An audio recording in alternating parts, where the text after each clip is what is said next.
네, 강프로입니다. 자, 캠트로닉스 보겠습니다. 자, 캠트로닉스 오늘 4% 빠졌습니다. 다들 아시겠지만 캠트로닉스는 유리기판 관련주고요. 그리고 저는 계속해서 누구나 알 수 있는 정보를 가지고 주식을 어떻게 봐야 되는지를 풀어드립니다. 하지만 가장 중요한 건 가격이라고 이야기를 드리고 있고요. 가격이 중요한 이유는 주식시장은 앞으로 좋아질 만한 내용들이 있어야 돼요. 이 앞으로 좋아지는 내용이 현실화되잖아요. 그럴 때는 이 기대감이 어떻게 작용을 하냐면 숫자, 그렇죠? 냉정해지기 시작합니다. 기대한 만큼의 숫자가 나와야 되는데 이런 상황이 벌어진단 말이죠. 자, 그러면 지금 캠트로닉스는 어떤 기업이에요? 유리기판. 유리기판에 대한 부분은 뭐가 있습니까? 아직까지 뭐 생산을 하거나 뭐 대량 납품을 하거나 그렇게 하고 있지 않죠. 즉 효율을 높이기 위한 가격을 신경 쓰지 않은 그런 시대가 왔어요. 그게 뭐예요? AI 반도체 시장. 이쪽에 효율을 높이고 그리고 에너지 사용을 낮춰야 되는 그런 부분에서 어쩔 수 없이 사용해야 되는 좀 그런 부분으로 부각이 좀 되고 있습니다. 그렇기 때문에 지금은 이게 유리기판이 앞으로 뭐 상용화가 될 거예요. 이걸로 인해서 뭔가 뭐 변화를 일으킬 수 있어요. 이거 그때 가봐야 알아요. 그런데 우리가 봐야 되는 내용은 한 가지입니다. 기대감은 있다. 그리고 그 기대감을 뭐예요? 가격이 먼저 반영하고 있다. 그렇기 때문에 우리는 신고가 구간에서 매매를 해야 된다. 자, 첫 번째 캠트로닉스 관련돼서 제가 삼성전기와의 뭐 어떤 내용을 진행하고 있는지 그리고 앞으로 여기 보시면 실적에 대한 부분이 추가적으로 좋아질 수 있는 상황이 어떻게 나올 수 있는지 그 내용에 대해서 이야기를 드릴 건데 그리고 실적과 주가의 관계에 대해서 이야기를 제가 자세히 드릴 겁니다. 근데 그 전에 무조건 타점에 대한 이해가 필요하고 그 타점을 이해하기 위해서 우리가 어떻게 매매를 해야 되는지 그 내용부터 보고 가겠습니다. 이 내용에 대해서 이해를 하잖아요. 그러면 장담컨대 어떤 종목에 가서도 손절을 안 한다는 게 아닙니다. 손절하죠. 주식하면서 어떻게 손절을 한 번도 안 합니까? 무조건 합니다. 그런데 손절이 아니라 내가 꾸준하게 수익을 볼 수 있는 계좌를 만드는 방식에 대해서 이야기를 드리도록 하겠습니다. 자, 내용 한번 보시면 그렇습니다. 선익 시스템 어떻습니까? 미래 가치를 반영하는 주식시장의 특성상 그쵸? 신고가 구간에서 매매를 해야 된다 그랬고 그런 구간에서 꾸준하게 수익 나는 구간을 만들어 가고 있죠. 그리고 이런 부분을 제가 여기 소통방에서 모두 공유하고 있습니다. 4월 26일 선익 시스템 8시 49분 장시작 전이죠. 장시작 전에 제가 종목 관련돼서 이야기를 드릴 수 있는 이유는 이것 때문에 그렇습니다. 올라가는 종목군들을 먼저 분류해 놓기 때문이다. 그 밑에 YC 한번 볼게요. YC. 자, YC 내용을 보면 어떻습니까? 올라가는 구간에서 계속 매매를 하고 있죠. 매도를 하더라도 내가 판 것보다 올라가니까 더 사요. 그렇죠? 내일이면 시세 확인해서 매도할 수도 있지만 꾸준하게 수익을 낼 수 있고 그 종목군이 신고가 종목이라는 점만 보더라도 우리는 계속해서 수익 나는 매매를 하기 위해서 어떤 종목군들을 추려야 되는지 알 수 있습니다. 근데 여기서 캠트로닉스 같은 경우에도 같은 맥락에 속해 있다고 보시면 되고 그런 부분을 그쵸? 캠트로닉스도 신고가 종목이기 때문에 제가 여기 소통방에서 실시간 타점을 공유합니다. 뭐 다른 종목에 대한 결과치에 대해서 제가 이야기를 드린 거고 예를 들어서 이 밑에 쭉 내려보시면 뭐 젠백스 링크도 있고 뭐 캠트로닉스도 여기 있죠. 계속해서 제가 이야기를 드리고 재룡산업 같은 경우에도 보면 어떻습니까? 제가 이틀째 계속해서 이야기를 드린 결과 급등세를 보입니다. 자, 재룡산업 올라가는 상황에서 그쵸? 계속해서 강세를 보이고 있다. 그리고 이런 부분을 제가 소통방에서 10억 만들기 프로젝트로 진행하고 있으니까 구독과 좋아요 눌러주시고요. 상단에 있는 전화번호로 구독 또는 10억이라고 문자 보내주시면 제가 소통방 입장 링크를 순차적으로 공유를 해드리도록 하겠습니다. 자, 그러면 제가 어떤 류의 종목군들을 공략하는지 다 보셨죠? 신고가 매매에 대해서 이해를 하고 내가 실전에 적용시킬 수 있으면 감히 말씀드리건데 주식 인생이 바뀔 겁니다. 그러면 이 내용을 가지고 우리가 캠트로닉스의 상황을 한번 보자고요. 일단 오늘 4% 빠졌습니다. 단기간에 갭도 발생을 했고 그 갭이 발생하는 상황에서 유리기판 관련된 내용도 있고 여러 가지 이슈들이 있었다는 거는 맞아요. 그런데 첫 번째 신고가를 만드는 과정에서 그쵸? 실적이 아직 모멘텀과 맞춰진 실적이 발생되지 않았다는 점. 그럼 뭐가 있다는 거라고 제가 말씀드렸죠. 기대감이 계속해서 존재하고 있다는 거죠. 자, 그리고 유리기판이 왜 지금 주목을 받고 있는지에 대해서 이야기를 드리면 지금은 AI 시대가 왔습니다. 그런데 AI 시대가 오기 전에 AI 서비스를 하기 위한 서버 그쵸? 이걸 뭐라 그래요? 데이터 센터입니다. 데이터 센터. 데이터 센터를 만들기 위한 지금 작업을 23년부터 지속적으로 하고 있어요. 이러면서 수혜를 본 게 어디예요? 엔비디아입니다. 엔비디아. 근데 엔비디아의 이 반도체가 전기를 많이 먹어요. 그러려면 뭘 해야 돼요? 당연하죠. 효율이 높이는, 그쵸? 전도성이 높은 그런 물질을 사용을 해야 됩니다. 근데 이게 비싸요. 근데 원래는 요 정도까지 필요가 없었어서 상용화된 기술임에도 불구하고 사용하지 않았습니다. 그런데도 불구하고 지금 와서 이 얘기가 왜 나오느냐. AI 서버를 계속해서 그쵸 엔비디아 실적을 보면 알 수 있는데 엄청난 실적을 낼 수 있는 이유가 엔비디아가 거의 독점 형태로 운영하고 있기 때문에 그렇습니다. 그러면 이 구간에서 우리가 뭘 봐야 될까요? 서버를 구축하는 과정에서 다음에 유지비를 낮출 수 있는 무언가가 필요해진 겁니다. 그래야 환경적인 측면에서도 좋을 수 있죠.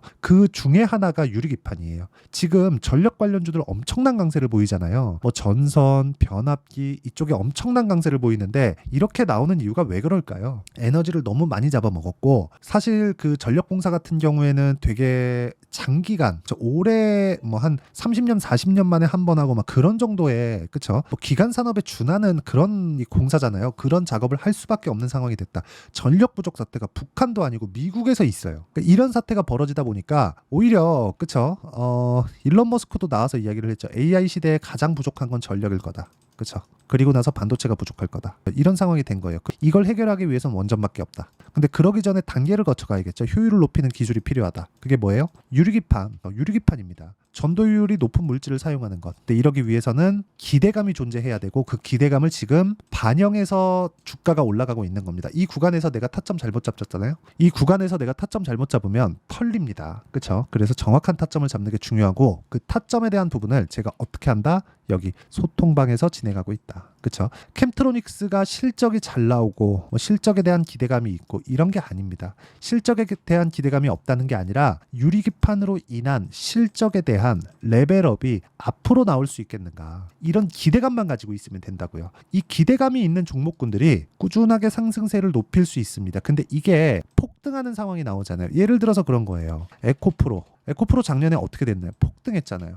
2달 반 만에 8배 이렇게 올라가잖아요. 이렇게 올라가는 게 왜 그래요? 실적이 좋아서? 아니에요. 이미 에코프로는 이쪽 가격대에서 한 10만 원에서 20만 원 정도가 기대치를 반영한 실적 정도는 사실상 올라와 있었습니다. 근데 이렇게 폭등한 상황이 왜 나왔습니까? 뭐 개인 투자자들이 합심해서 많이 사서? 아니에요. 그냥 기대감입니다. 숫자로 찍히지 않은 기대감, 앞으로 더 추가적으로 성장할 수 있을 것 같은 기대감, 아직까지 확정되지 않는 숫자가 나올 수 있을 거라는 기대감, 이런 부분이에요. 근데 정작 연말에, 그쵸? 작년 연말에 여기 상한가 간 날, 요거는 공매도고요. 이거 제가 에코프로 BM으로 한번 보여드릴게요. 에코프로 BM 요 날이에요. 요 날 12월 4일 날. 기억하실지 모르겠지만 에코프로 BM에 44조짜리 수주 계약이 들어왔습니다. 그러면서 폭등을 했는데 그 이후에 어떻게 됐나요? 떨어졌습니다. 이게 과연 공매도 때문일까? 어느 정도 영향이 있겠지. 근데 수치화 시켰기 때문에 그렇습니다. 이거보다 더 나와야 되는데 이거에서 지금 공장 가동률 나와? 27년까지 늘어난 생산량에서 이거 다 채울 수 있어? 이거 지금 이 얘기가 나오고 있어요. 그러니까 지금 실적 어때요? 안 좋아요. 그쵸? 안 좋습니다. 에코프로 BM 67억 벌었어요. 67억. 이 시가총액 얼마예요? 20조가 넘어요. 대기업입니다. 그러니까 이런 상황이 나오니까 숫자가 찍히기 전에 우리는, 그쵸? 숫자가 찍히기 전에 기대감이 있었을 때 공략을 하는 게 좋고, 에코프로 BM의 거의 뭐 초입 구간에 있는 그런 상황이라고 보시면 됩니다. 이 기대감이 꺾일 때까지 우리는 계속해서 매매를 해야 되는데, 언제? 가격을 먼저 보고 매매한다. 그게 정말 중요합니다. 그래서 그 가격에 대한 부분은 여기 소통방에서 진행하고 있고요. 그 소통방에 대한 내용은 상단에 있는 전화번호로 구독 또는 10억이라고 문자 보내주시면 되고, 이렇게 타점을 잡는 원리에 대한 내용 있죠. 그 원리에 대한 내용은 여기 캠트로닉스의 가격과 단기 보유 전략, 그리고 캠트로닉스의 실시간 타점을 제가 문자로 공유를 해드리도록 할 테니까 상단에 있는 전화번호로 캠트로닉스라고 문자 보내주시는 분들에 한해서만 제가 캠트로닉스의 실시간 타점 그리고 단기 보유 전략을 함께 공유를 해드리도록 하겠습니다. 자, 어떤 종목군들을 해야 된다? 신고가에 올라와 있는 종목군들. 캠트로닉스는 뭐다? 신고가에 가 있는 종목군이다. 그러면 신고가를 했을 때 어떤 부분이 작용을 해야 된다? 기대감이 작용을 해야 된다.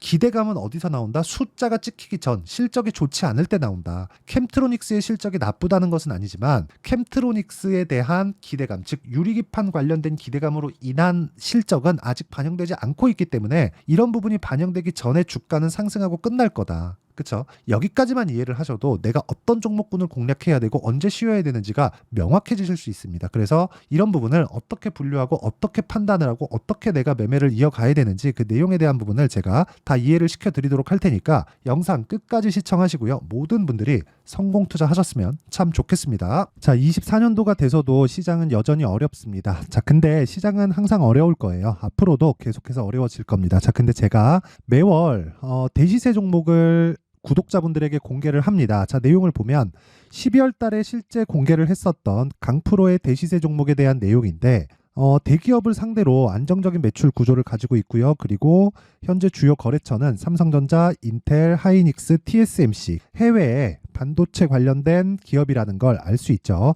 그만큼 1월 달에 제가 보고 있었던 종목은 반도체 관련주라는 걸 알 수 있습니다. 공개를 해드리면 이 내용입니다. 여기 어보브 반도체, 그쵸? 실제 제가 거래한 내용을 공개를 한 거고요. 수익에 대한 크기를 보면 공략한 시점, 제가 가격대를 함께 공개를 해드렸는데 공략한 시점부터 21%의 수익 마감이 된 것을 확인해 볼 수가 있습니다. 자, 근데 지금도 마찬가지입니다. 지금은 어떤 이슈가 있을까요? 2월 달에 발표한다는 기업 밸류업 프로그램이 있죠. 근데 그걸로 인해서 지금 2월 달에 발표한다고 이야기가 나온 상황이고요. 무엇보다 우리가 생각해야 될 내용은 한 가지입니다. 어떤 이슈나 그리고 어떤 상승할 수 있는 내용으로 인해서 주가가 올라가는 것은 맞죠. 하지만 가격이 먼저 반영한다는 걸 반드시 알고 있어야 되고, 그런 내용에 대한 파악이 되었을 때, 그쵸? 여기 어보브 반도체처럼 21%, 그쵸? 대략 3에서 4일 동안 20% 이상의 수익을 먹을 수 있고요. 그리고 여기 HLB 같은 종목처럼 대략 일주일이 채 되지 않는 기간 동안 30%의 수익을 낼 수 있습니다. 자, 그러면 답은 나왔어요. 재료에 대한 부분보다 중요한 게 가격이다. 자, 근데 지금 시장에 쏠려 있는 게 뭐죠? 2월 달에 발표하는 기업 밸류업 프로그램에 대한 내용이죠. 자, 그러면 우리가 이쪽에다가 지금 집중을 해야 될까요? 그 내용을 한번 보겠습니다. 기아차의 차트를 보면요. 1월 24일 날 정부단에서 입김을 불어넣은 이후에 시세가 강하게 발생한 것처럼 보이지만 애초에 12월 달부터 신고가를 달성했다는 걸 확인할 수 있습니다. 자, 그러면 우리가 스케줄을 따져봤을 때 우리가 어디를 봐야 될까요? 4월 달 총선을 봐야 됩니다. 드디어 때가 온 거죠. 4월 달 총선이 끝나면 그 뒤엔 뭐가 있죠? 대선 전국으로 들어갑니다. 그러면 우리는 4월 달 총선부터 시작해서 대선까지 이어질 수 있는 종목을 찾는 게 정말 중요합니다. 그게 정부 정책의 방향과 그리고 스케줄에 맞춰서 가는 거예요. 정치적인 상황에 따라서 주가가 움직이는 걸 우리는 수도 없이 많이 봐왔기 때문에 스케줄에 맞춰서 가는 게 지금으로서는 답이 될 수 있습니다. 그리고 무엇보다 어느 정도의 시세를 내는지 그 첫 번째 단계인 상황을, 그쵸? 제가 12월 달 밝혀드렸었던 대시세 종목으로 이미 공개를 해드렸기 때문에, 그쵸? 어떻게 제가 매매를 했는지까지 다 보여드렸습니다. HLB처럼, 그쵸? 31.9% 걸린 시간은 4일밖에 되지 않죠. 이 종목을 제가 가격과 그리고 어떤 종목인지를 애초에 12월 달부터 공개를 한 겁니다. 자, 그러면 지금도 마찬가지예요. 앞서서 제가 말씀드렸었던 23년도에 했었던 여러 가지 종목들이 있죠. 한미반도체 같은 종목들도 여기 소통방에서 모두 공개를 해서 실제로 10,000원부터 60,000원까지 상승한 내역이 있고요.